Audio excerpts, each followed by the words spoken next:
మీ ఎలాంటి వ్యాపార ప్రకటనలకైనా వెంటనే మా ఛానల్ సంప్రదించండి. అందరికీ నమస్కారం. నేను శిరీష. ప్రస్తుతం మనతో పాటు ఉన్నారు ప్రముఖ ఆధ్యాత్మికవేత్త, జ్యోతిష్య పండితులు పవన్ కుమార్ శర్మ గారు. గురుగారితో మాట్లాడదాం. గురుగారు నమస్కారం అండి. శ్రీమాత్రే నమః. గురుగారు, ముఖ్యంగా ఈ రోజులలో చాలా మంది చాలా స్తోత్రాలు పారాయణం చేస్తున్నారు. ముఖ్యంగా చూసుకుంటే కనకధార స్తోత్రం కూడా చాలా విలువైనది. దానివల్ల కనకధార స్తోత్రం పఠించడం వల్ల ఎలాంటి ఫలితాలు ఉంటాయంటారు? ముఖ్యంగా మనం ఆ స్తోత్రాన్ని ఎన్నిసార్లు పారాయణం చేయాలి? ముఖ్యంగా ఎవరైనా మొదలు పెట్టాలనుకుంటే ఏ రోజు మొదలు పెడితే బాగుంటుందో మాకు తెలియజేయండి గురుగారు. నమస్తేస్తు మహామాయే శ్రీపీఠే సురపూజితే శంఖచక్ర గదాహస్తే మహాలక్ష్మీ నమోస్తుతే. శ్రీ మహాలక్ష్మీదేవ్యై నమః. కనకధారా స్తోత్రం గురించి మనం మాట్లాడుకుంటూ ఉన్నప్పుడు కనకధారా స్తోత్రం అసలు ఎలా మొదలైంది అనే విషయాన్ని క్లుప్తంగా తెలుసుకునే ప్రయత్నాన్ని చేద్దాం. మనకి శంకర భగవత్పాదాచార్యుల వారు మనకి అద్వైత మత స్థాపనాచార్యులు వారే మనకి మూలమైనటువంటి పురుషులు. అసలు ఇవాళ అనేక స్తోత్రాలు మనం చేసుకుంటున్నామన్నా, ఉదాహరణకి గణేష పంచరత్నం, అలాగే అనేక స్తోత్రాలు, అన్నపూర్ణాష్టకం, విశ్వనాథాష్టకం, లింగాష్టకం, ఇవన్నీ కూడా మనకి శంకరాచార్యుల వారు మనందరికీ ఇచ్చినటువంటి భిక్ష. ఇవాళ వారు స్తోత్రం గనక ఏది చేయకపోయినా ఇవాళ మనకి ఎక్కడా ఓ స్తోత్రం చదువుకోవడానికి ఏమీ లేని పరిస్థితుల్లో మనం ఉండేవాళ్ళం. అటువంటి శంకరాచార్యుల వారు భిక్షాటన చేస్తూ ఒక యతీశ్వరుడిగా జీవనం చేశారు. వారి గురించి ప్రత్యేకమైన పరిచయం అవసరం లేదు. ఆదిశంకరులు అంటే మనందరికీ నిత్యము ప్రాతస్మరణీయులు. మనందరం శంకర సంప్రదాయంలోనే మనం అందరం ఉన్నటువంటి వాళ్ళం. అటువంటి శంకరాచార్యుల వారు ఒకానొక సందర్భంలో భిక్షాటనకి అని బయలుదేరి వెళుతున్నారు. యతీశ్వరులు భిక్షాటన చేయాలి, అది వాళ్ళ యొక్క కర్తవ్యం. ఆయన భిక్షాటనకి వెళ్ళినప్పుడు ఒక బ్రాహ్మణ మందిరంలో ఒక బ్రాహ్మణ స్త్రీ ఉన్నది. ఆయన బయటికి వెళ్ళారు, ఆవిడ ఒక్కతే ఉన్నారు లోపల. ఈయన వెళ్ళి భవతి భిక్షాందేహి అన్నారు. పాపం ఏమి ఇవ్వాలో తెలియదు, పరమ దారిద్ర్యంతో బాధపడుతూ ఉన్నటువంటి కుటుంబం, బ్రాహ్మణ కుటుంబం. మరి అటువంటి ఇంటికి ముందుకు వెళ్ళి ఆదిశంకరాచార్యుల వారు భిక్షాందేహి అనే మాట అడిగారు. అడిగితే అసలు ఆవిడకి ఏం వేయాలో తెలియలేదు. ఇంట్లో కుండలు, మట్టి కుండలు ఉండేవి అప్పట్లో. మరి ఏమి తినడానికి లేదు, కాసిన బియ్యం లేవు, పోని వండిన పదార్థం లేదు, వండుదామంటే వేరే ఏమీ లేవు, కాయగూరలు లేవు, ఇంట్లో ఏ సరుకు లేదు. పాపం ఆవిడ మూల కూర్చొని ఉన్నారు ఆవిడ. కానీ యతీశ్వరుడు వచ్చి భిక్ష అడిగినప్పుడు ఏదో ఒకటి వేయకుండా పంపించకూడదు, అది ఇల్లాల లక్షణం కాదు. మరి ఏం వెయ్యాలి అని అడిగారు. ఏం వెయ్యాలని ఇల్లంతా వెతికి చూస్తే ఒక ఎండిపోయినటువంటి ఉసిరికాయ ఉంది.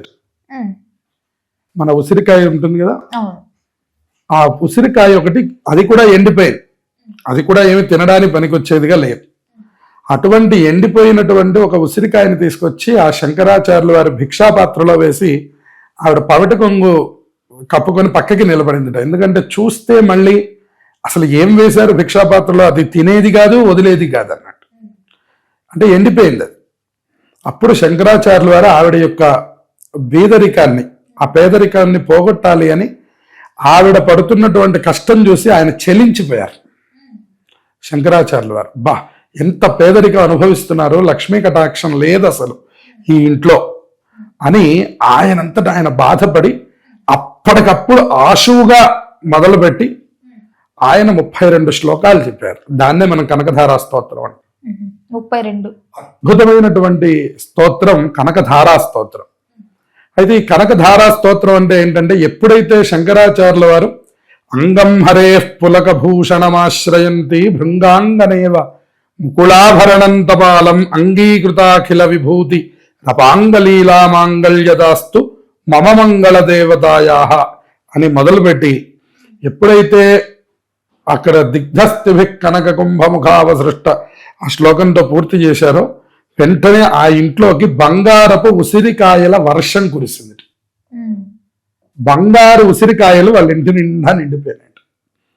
అప్పుడు శంకరాచార్యుల వారు మనందరికీ ఏం వరం ఇచ్చారంటే, ఈ స్తోత్రం ఎవరు ఇంట్లో ఆదాయము లేదా వచ్చినటువంటి డబ్బు నిలబడకపోవడము, లేదా ఇంట్లో అసలు సంపాదన లేకపోవడం, సంపాదన తెస్తున్నది సరిపోకపోవడం, లేదా సరైనటువంటి భోగ వస్తువులు లేక బాధపడుతూ ఉండడం, ఎంతకాలం చేసినా అంతే జీతంతో ఎదుగుదల లేకుండా బాధపడుతూ ఉండడం, ఇటువంటి ఇబ్బందులు ఎవరైతే ఎదుర్కొంటున్నారో, ఆర్థిక సమస్యలు ఎవరు ఎదుర్కొంటున్నారో, అప్పుల విషయంతో ఎవరు బాధపడుతున్నారో వాళ్ళందరికీ ఒక అద్భుతమైనటువంటి స్తోత్రం ఏదైనా ఉందంటే అది కనకధారా స్తోత్రం.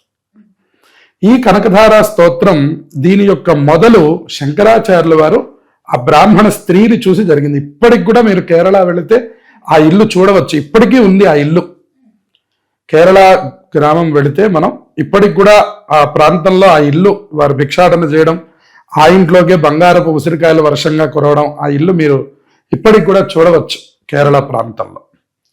ఈ విధంగా ఎవరైతే ఈ కనకధారా స్తోత్రాన్ని మొదలుపెట్టి చేస్తూ ఉన్నారో నిత్యం కూడా స కుబేర సమో భవేత్ అన్నాడు. అంటే కుబేరుడికి సమమైనటువంటి ధనమును సంపాదిస్తారు అని ఆ స్తోత్రం యొక్క మాహాత్యాన్ని చెప్పారు. కాబట్టి అద్భుతమైనటువంటి స్తోత్రాల్లో మనకి ప్రతినిత్యము కూడా చదువుకోదగినటువంటిది. చాలా మందికి తెలుసు కనకధారా స్తోత్రం.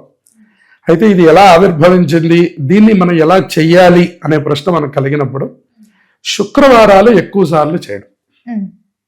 అంటే ప్రతి శుక్రవారం కూడా అవకాశం ఉన్నటువంటి వాళ్ళు 8, 16 ఆ సంఖ్యలలో చదువుకోవడం వల్ల ప్రత్యేకించి ఒక 16 సార్లు ఎవరైనా చదివినట్లయితే ప్రతి శుక్రవారం కూడా వాళ్ళ ఇంట్లో తప్పకుండా ధన సంపద అనేటటువంటిది మీకు 5 నుంచి 6 వారాల్లో ఖచ్చితంగా మార్పు కనపడుతుందని చెప్పారు. కాబట్టి ఇది కనకధారా స్తోత్రం అన్ని స్తోత్రాల్లోకెల్లా కూడా చాలా గొప్పది అని చెప్పారు. అంతేకాకుండా అమ్మవారిని దయామూర్తి అని స్తోత్రం చేస్తారు. అందులో దిగ్గస్తిభి కనక కుంభముఖావసృష్ట స్వర్వాహిని విమలచారు జలప్లుతాంగీం అంటారు. మనకి అష్టదిగ్గజాలు అని ఉన్నాయి. 8 దిగ్గజాలు ఈ భూమినంతటిని మోస్తున్నాయి అన్నమాట. పాతాళం ఈ పైన ఉన్నటువంటి లోకాలన్నింటినీ మోయడానికి 8 ఏనుగులు పెట్టారు. ఐరావత పుండరీక వామన కుముదాంజన పుష్పదంత సార్వభౌమ సుప్రతీకాఖ్యాష్ట దిగ్దంతి శుండాదండోత్తంభితే అని ఆ యొక్క ఏనుగుల యొక్క కుంభస్థలాల మీద ఈ భూమినంతటినీ మోస్తున్నాయి. అటువంటి భూమి మీదకి అమ్మవారు సాగర మథనం జరిగినప్పుడు, అంటే సముద్రాన్ని చిలికినప్పుడు అమృతంతో పాటుగా మహాలక్ష్మి అమ్మవారి యొక్క ఆవిర్భావం జరిగింది. ఆవిడ ఎలా ఉన్నారు అని అడుగుతున్నారు. దిగ్గస్తిభి కనక కుంభముఖావసృష్ట స్వర్వాహిని విమలచారు జలప్లుతాంగి. మీరు ఆ అమ్మవారి యొక్క చిత్రపటాన్ని చూడండి. ఏనుగులు చెంబులతో ఉన్నటువంటి నీళ్లు తీసుకొని అమ్మవారి మీద పోస్తున్నట్లుగా మనం దాన్ని చూస్తూ ఉంటాం. అయితే ఎక్కడున్న నీళ్లు పోస్తున్నారండి అంటే స్వర్వాహిని అని చెప్పారు. అంటే పైన ఉన్నటువంటి లోకంలో ఉన్నటువంటి యొక్క ఆకాశంలో ప్రవహిస్తున్నటువంటి మందాకిని అనేటటువంటి గంగలో నీళ్లను ముంచి ఎలా కనక కుంభ అని చెప్పారు. అంటే బంగారపు చెంబులతో ఏనుగులు వాటి తొండములతో ముంచి అమ్మవారి మీదకి అలా పోస్తున్నాయట. పోస్తుంటే ఆవిడ విమలచారు జలప్లుతాంగీ అంటే తడిసిపోయింది. ఆవిడ తడిసిపోయినటువంటి యొక్క చీరతో ఆ పైనుంచి పడినటువంటి మందాకిని అనేటటువంటి జలములతో తడిసిపోయినటువంటి అమ్మవారి యొక్క చిత్రపటం ఎప్పుడైతే మన యొక్క ఇంట్లో మనం కొలువు తీర్చుకొని ఈ కనకధారా స్తోత్రం పారాయణ చేస్తామో అక్కడ అత్యద్భుతమైనటువంటి ఫలితాలు వస్తాయి. రెండవది, అమ్మవారికి ఆవు నెయ్యి దీపం చాలా ప్రీతికరమైనది. అందువల్ల ఆవు నెయ్యి దీపారాధనని చేసుకొని నేను చెప్పినట్లుగా ఏనుగులు అభిషేకం చేస్తూ ఉన్నటువంటి యొక్క అమ్మవారి యొక్క చిత్రపటాన్ని చక్కగా పెట్టుకొని ప్రతి శుక్రవారం రోజుకి ఒక్కసారి చదువుకుంటే సరిపోతుంది. ప్రతి శుక్రవారం అవకాశం ఉన్నటువంటి వాళ్ళు ఈ స్తోత్రాన్ని ఒక 16 సార్లు కనుక చేసినట్లయితే ఆ ఇంట్లో కూడా కనకధార మొదలవుతుంది అని చెప్పని, కనకధార వల్ల ఆ ఇంట్లో కూడా అన్ని సుభిక్షాలు ఏర్పడతాయి. అమ్మవారు మహావిష్ణువుని అత్యంత ప్రీతిగా మనం చూస్తూ ఉంటాం. అందుకని అమ్మవారు విష్ణువక్ష స్థల స్థితాయై నమః అని నామాలు చెప్తూ ఉంటాయి. నమామి విష్ణువక్ష నమో నమో విష్ణువక్ష స్థల స్థితాయై అని అమ్మవారి యొక్క నామం. అటువంటి నామంలో ఆ అమ్మవారు చక్కగా మనకు కనపడుతూ మనం గనక ఈ స్తోత్రాన్ని ఒక 16 సార్లు గనక చేసినట్లయితే పరిపూర్ణమైనటువంటి ధనయోగం కలుగుతుంది. ఇంట్లో ఆర్థిక సంబంధమైనటువంటి ఇబ్బందులు తొలగిపోతాయి, కుటుంబ సమస్యలు తొలగిపోతాయి. ఎవరైతే అప్పుల బాధలు రుణ బాధల్లో ఉన్నారో వాళ్ళందరికీ కూడా మంచి మార్పు కనపడుతుంది. నైవేద్యంగా అన్నంతో కూడినటువంటి ప్రసాదాన్ని పరవాన్నం పరవాన్నాన్ని పాలు పోసి వండి చక్కగా అమ్మవారికి నైవేద్యం పెట్టవచ్చు. ఒకవేళ అవకాశం లేదండి మాకు అంతా ఇప్పుడు పరవాన్నం వండి పెట్టేంత అవకాశం మాకు లేదు అనుకున్న వాళ్ళు ఏ పటికి బెల్లం పెట్టినా 2 పళ్ళు నైవేద్యం పెట్టినా కూడా సరిపోతుంది. కానీ అమ్మవారి ముందర గనక ఎవరు శుక్రవారం ఈ స్తోత్రాన్ని 16 సార్లు చేస్తున్నారో వాళ్ళకి ధన సంబంధమైనటువంటి ఇబ్బందులు తొలగిపోతాయి. ఉద్యోగాదుల్లో వాటిల్లోనూ అన్నిట్లోనూ ఇంట్లో కూడా ఎప్పుడు స్థిరలక్ష్మి కొలువై ఉంటుంది. అలాగే వ్యాపారాల్లో మనం చూసినట్లయితే చాలా మందికి వ్యాపారాల్లో ఎలా కలిసి రావాలి, మరి వ్యాపారాల్లో దీనికి ఏం చేయాలి అంటే మనందరం వ్యాపారాల్లో కూడా శుక్రవారాలు పూజ చేస్తూ ఉంటారు. అవును, చేస్తుంటారు. చేస్తూ ఉన్నప్పుడు తప్పకుండా ఈ యొక్క స్తోత్రాన్ని ఆ యజమాని గనక చదివినట్లయితే అక్కడ కూడా ఇదే ఫటం పెట్టుకొని వ్యాపారంలో ఉన్నటువంటి వాళ్ళు ఆకుపచ్చ రంగు కలిగి ఉన్నటువంటి యొక్క అమ్మవారి చిత్రపటాన్ని పెట్టుకోవాలి. ఆకుపచ్చని చీరతో కూడి ఉన్నటువంటి లక్ష్మీదేవి యొక్క చిత్రపటాన్ని పెట్టుకొని ఆ చిత్రపటం ఎదురుకుండా అమ్మవారికి ఆవునేతితో దీపారాధన చేసి ఈ స్తోత్రాన్ని గనక చదువుకున్నట్లయితే చాలా దివ్యమైనటువంటి ఫలితాలు లభిస్తాయి. అంతేకాకుండా వ్యాపారానికి కూడా మంచి ఆకర్షణ పెరుగుతుంది, డబ్బు నిలవ ఏర్పడుతుంది. ఇంట్లో అలాగే వ్యాపారంలో ఉన్న అడ్డంకులన్నీ తొలగిపోయి మీ పనులన్నీ సజావుగా చక్కగా ముందుకు సాగడానికి అవకాశం ఉంటుంది. కొంతమంది వ్యాపారం ప్రారంభం చేస్తారు, సంవత్సరం అయిపోయింది, అసలు ఇంతవరకు లాభం అనే దాని వైపుకి ఏమీ తిరగలేదు అంటుంటారు. అటువంటి వాళ్ళకు కూడా ఇది ఒక అద్భుతమైనటువంటి రెమెడీ. దీన్ని తప్పకుండా ఆచరించి అందరూ చక్కగా ఆ కనకధార స్తోత్రాన్ని పారాయణ చేసుకొని, కాకపోతే తప్పులు లేకుండా చదవాలి. ఇది కొద్దిగా కష్టంగా ఉంటుంది. మిగతా స్తోత్రాలతో పోలిస్తే కనకధార స్తోత్రం కొద్దిగా కష్టతరమైనటువంటిది అని చెప్పాలి. ఎందుకని, మామూలుగా మీరు మహాలక్ష్మి అష్టకం చదివారు అనుకోండి, నమస్తేస్తు మహామాయే శ్రీపీఠే సురపూజితే శంఖ చక్ర గదా హస్తే మహాలక్ష్మి నమోస్తుతే, ఇందులో మనకేం కష్టం కనపడదు. కానీ ఇప్పుడు నేను చెప్పినట్టు స్తువంతియే స్తుతిభిరమోభిరన్వహం అనేటటువంటి మాటలు పడాలి అంటే కొద్దిగా కష్టంగా ఉంటుంది. అందువల్ల ఎవరైనా దాన్ని వచ్చిన వాళ్ళ దగ్గరికి వెళ్ళి 2-3 సార్లు తప్పులు లేకుండా నేర్చుకొని ఆ తర్వాత పారాయణ చేయడం మొదలు పెడితే దానివల్ల తప్పకుండా అద్భుతమైనటువంటి ఫలితాలు ఉంటాయి. కనకధార స్తోత్రాన్ని మించినటువంటి స్తోత్రం లేదు. ఎందుకంటే శంకరాచార్యుల వారు ఆశువుగా చెప్పారట. అక్కడ ఆవిడ పేదరికం పోగొట్టడానికి అప్పటికప్పుడు ఆయన లక్ష్మీదేవిని స్తోత్రం చేస్తే ఆ బంగారపు ఉసిరికాయలు ఆవిడ మీద కురిసాయి. అలాగే అందరి మీద కూడా ఈ స్తోత్రం చేసిన వాళ్ళందరి మీద ఆ కనక వర్షం కురిసి ప్రజలందరూ కూడా చక్కగా ధన సంపదలతో వర్ధిల్లాలి అని తెలియజేస్తుంది. గురుగారు, ముఖ్యంగా ఇది వరకు మీరు చెప్పారు వ్యాపారం చేసే చోట అమ్మవారిది గ్రీన్ కలర్ అంటే ఆకుపచ్చ చీర ధరించిన చిత్రపటం పెట్టుకుంటే బాగుంటుందని. మరి అదే పారాయణం ఇంట్లో చేసేవారు ఎలాంటి చిత్రపటం ఉన్న ఫోటో పెట్టుకుంటే బాగుంటుంది? ఇంట్లో ఉన్న అమ్మవారు ఎరుపు రంగు వస్త్రం కట్టుకున్నటువంటి అమ్మవారు మంచిది. ప్రధానంగా అమ్మవారికి ఏ చీరైనా మంచిదే. కాకపోతే వ్యాపారంలో ఏంటంటే బుధుడు యొక్క అనుగ్రహం అలాగే శుక్రుడి యొక్క అనుగ్రహం ఉంటేనే ఈ యొక్క ఏవైతే వ్యాపారంలో ఉండేటటువంటి లావాదేవీలు కానివ్వండి, ఆదాయ వ్యయాలు కానివ్వండి, జనాల యొక్క ఆకర్షణ ఇవి కానివ్వండి, అన్నీ బాగుండడం కోసం ప్రత్యేకంగా చెప్పారు. ఇంట్లో మనం లక్ష్మీ అమ్మవారు ఎరుపు రంగు కట్టుకున్నటువంటి చీర అమ్మవారికి చాలా ప్రీతికరమైంది. కాబట్టి ఆ ఎరుపు రంగులో ఉన్నటువంటి చీరని కట్టుకున్న ఫోటోని పెట్టుకొని ఇంట్లో పారాయణ చేసుకోవచ్చు.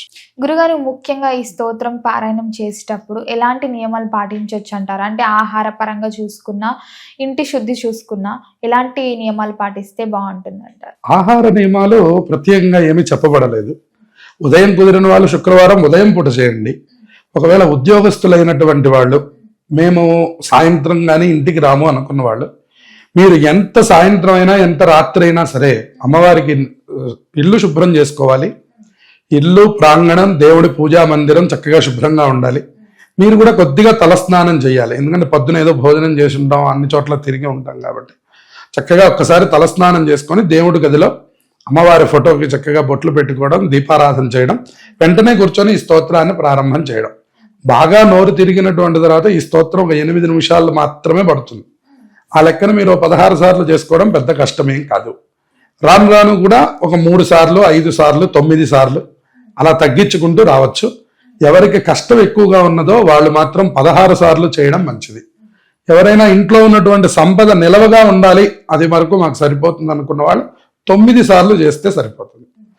అలాగే ఉద్యోగాదుల కోసం ప్రయత్నం చేసేటటువంటి వాళ్ళు 5 సార్లు చేస్తే సరిపోతుంది. ఇంట్లో ఉండేటటువంటి ఆడవాళ్ళు వాళ్ళు ద్వారా ఖర్చు ఎక్కువగా ఉంటుంది అని అనుకున్న వాళ్ళు 3 సార్లు చేస్తే సరిపోతుంది. ఇలా 3, 5, 9, 16 ఆయా సంఖ్యల్ని అనుసరించి బాగా చదువుకుంటే సరిపోతుంది. అలాగే వ్యాపారస్తులు కూడా 11 అనేది లాభ సంఖ్య కాబట్టి 11 సార్లు వ్యాపారస్తులు చదువుకుంటే సరిపోతుంది.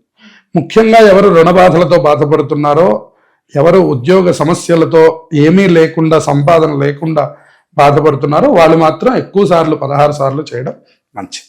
గురుగారు, మొత్తం మీద కనకదార స్తోత్రం పారాయణం చేయడం వల్ల కలిగే లాభాల గురించి తెలియజేసినందుకు ధన్యవాదాలు. శుభమస్తు.